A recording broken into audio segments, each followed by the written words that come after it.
I believe that self-improvement is pretty much like the evolution of the price of Bitcoin. We all want to hope that self-improvement is always going to be this linear growth without any setbacks, without any failures, without any fucking rejections. But the reality is we will experience the dips here, here, here, here, just like Bitcoin dipped in 2015 during COVID and etc. Now, if you look at the overall growth of Bitcoin or your self-improvement, it should be a general growth over time, right? But because we forget about this, we get entangled into all the mental drama of feeling stuck, of feeling like we're never going to make this work, of feeling like, fuck, am I gonna be able to actually achieve what I want to achieve, and all of that. God damn it. And who am I to tell you this? Well, I have been practicing this self-improvement for 10 years now. It's been a decade. And I can tell you that I have experienced so many failures. Not pretty. No. For example, 8 years ago, I started to meet women in the streets because I was really shy, really introvert, never had a girlfriend. I was almost a virgin. You know, I lost my virginity when I was 19 years old. And I was getting rejected 90% of the time. Most guys would abandon if they would look at this number. They would be like, there is no way I go outside every day if I'm getting rejected 90% of the time.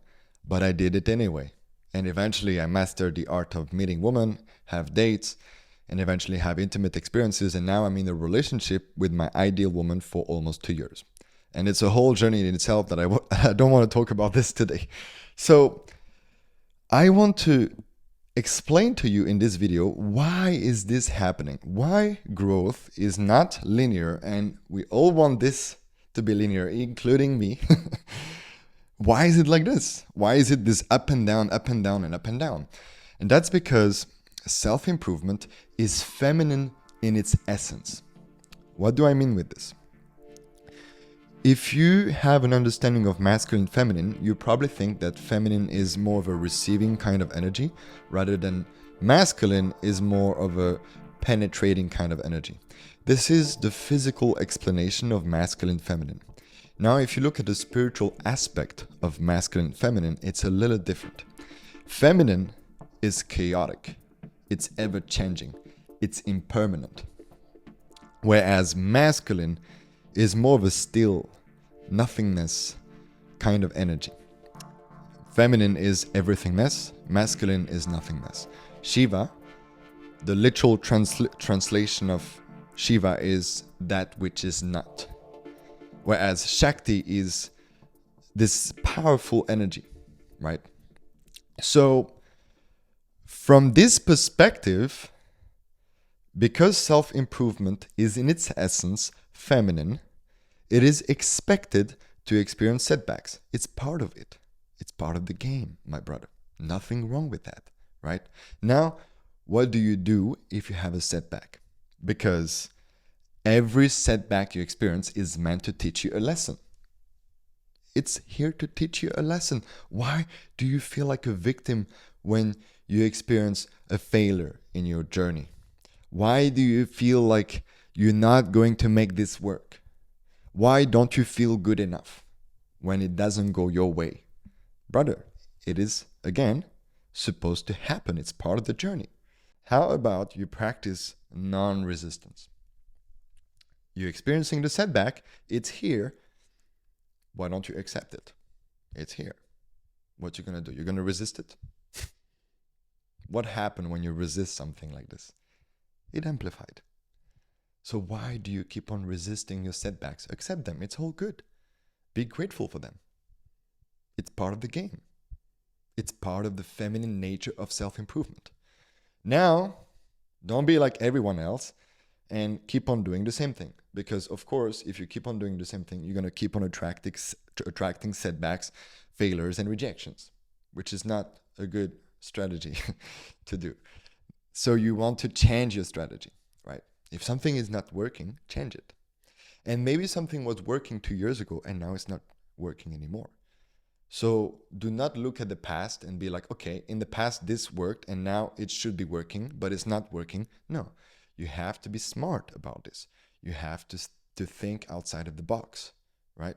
That's why sometimes it's very nice to hire a mentor, because a mentor is going to help you identify your biggest blocks, your like he's going to show you the traps, he's going to show you your blind spots, and it's going to make the whole journey so much easier, right? So much more effortless and so much faster. One thing that you could learn in 1 year, you could learn it in 2 months with a mentor. This is the beauty of hiring a mentor. I have a mentor right now that I have been working with for 1 year and a half, literally, right? And I'm paying him every month for him to help me internally and in my business and many other stuff. On top of that, give yourself grace. Like I said, when you look at the overall growth, don't you see that you're growing, brother? But because you're so caught up in the crash here, right? Let's say you crashed here. Yes, you will think that you're a failure, that you fucking missed something, that you got rejected. But if you would just take a little step back and actually look at the whole evolution of your self-improvement, it's a different story. The mental drama stops. If I look back to the person I was 10 years ago, it's shocking how much I have improved. Now I could say, I'm not good enough right now. My YouTube channel is not growing as much as I want to.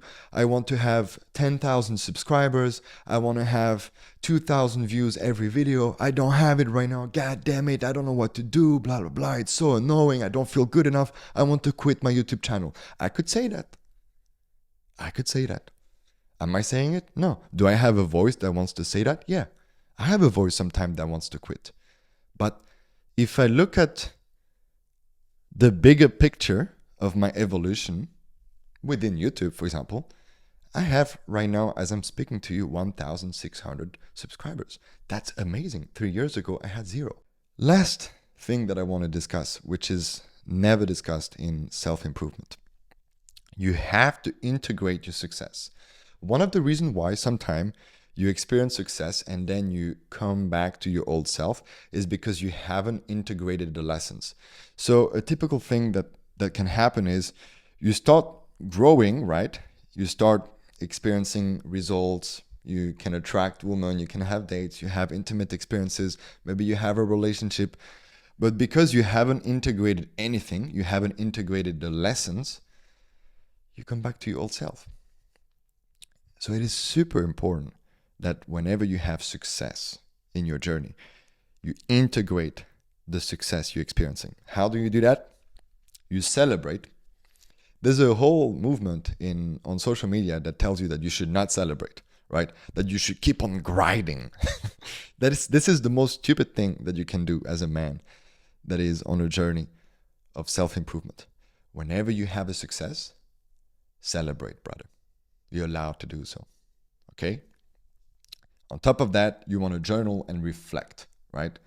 I constantly do this when I experience a success in my journey. For example, when I attracted my girlfriend, I was journaling about how I felt, how it was for me to do this, and how much it took me to grow and all of that, right? There's a whole sequence of questions that you can do in terms of journaling to really process the success.